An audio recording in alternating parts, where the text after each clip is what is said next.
So we'll continue with another argument here. This argument states, if you drive a Corvette, then you drive a sports car.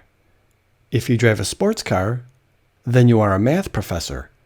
Therefore, if you drive a Corvette, then you are a math professor. So we could see right here, you drive a Corvette. That's probably our first simple statement again. So that'll be P. And of course, this is a conditional. If P, then you drive a sports car. That's Q. So our first simple statement is you drive a Corvette. Our second simple statement, you drive a sports car. So this makes up our first premise. If you drive a Corvette, then you drive a sports car. So then you have if you drive a sports car, and that's Q. So if you drive a sports car, Q, then you are a math professor. So now we have a third simple statement in here. You are a math professor. So then R. So now we have our second premise. If you drive a sports car, then you are a math professor. Here's our therefore. If you drive a Corvette, then you are a math professor. So then if you drive a Corvette, then you are a math professor. So now we can go ahead and we can write this argument symbolically. Here's our first premise. If P, then Q.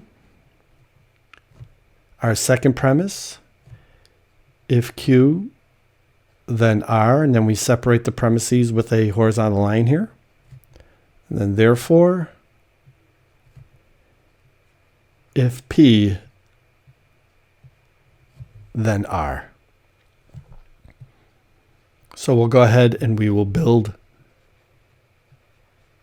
our standard statements here. We're going to have 8 rows since we have 3 simple statements. The first half will be true. The second half will be false, of course. Then we cut that pattern in half.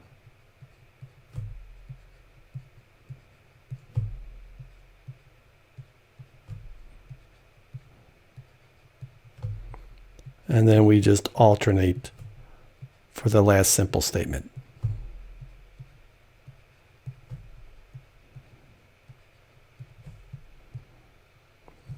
Now I'm just going to go ahead and put in all these compound statements here. If P, then Q.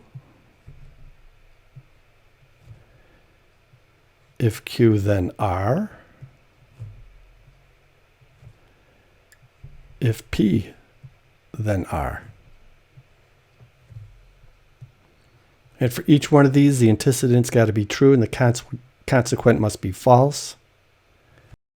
So it's true and false right here. And it's true and false right here. So it'll be false here and false here.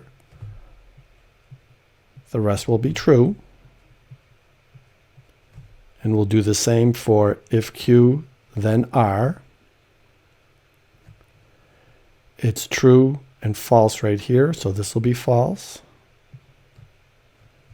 And it's true and false right here, so this will be false.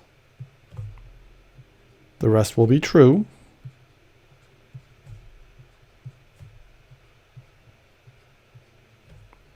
And finally, for if P, then R.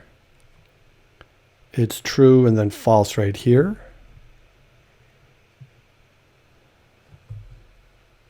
And it is true and then false right here. The rest will be true.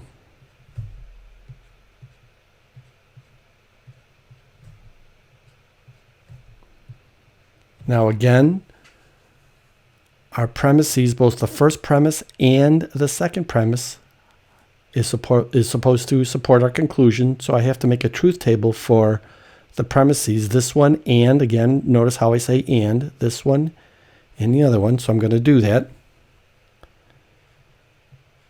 If P, then Q, and if Q, then R. It's a conjunction. It'll always turn out to be a conjunction.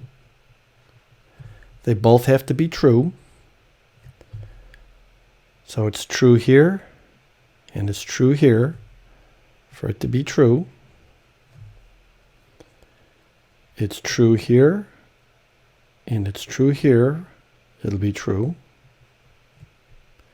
It's true here and true here. And of course you could see that it's true here and here.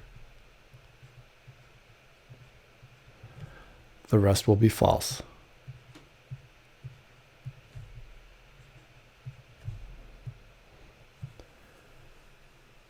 So if this is okay, then this should be okay. Notice how I say that? That becomes a conditional. If this, then this. So I'm going to go ahead and write that in. If P, then Q. And if Q, then R.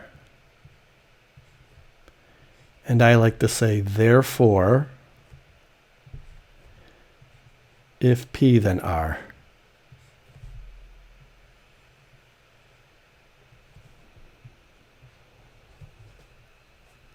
Our antecedent, again, to be true, and our consequent is false, then the entire thing is false. And we go in the direction of the arrow. So it's true here, but it's also true here. It's true here, but it's also true here. It's true here and true here. And it's true here and true here. So there is no antecedent true and consequent false. So everything is going to be true.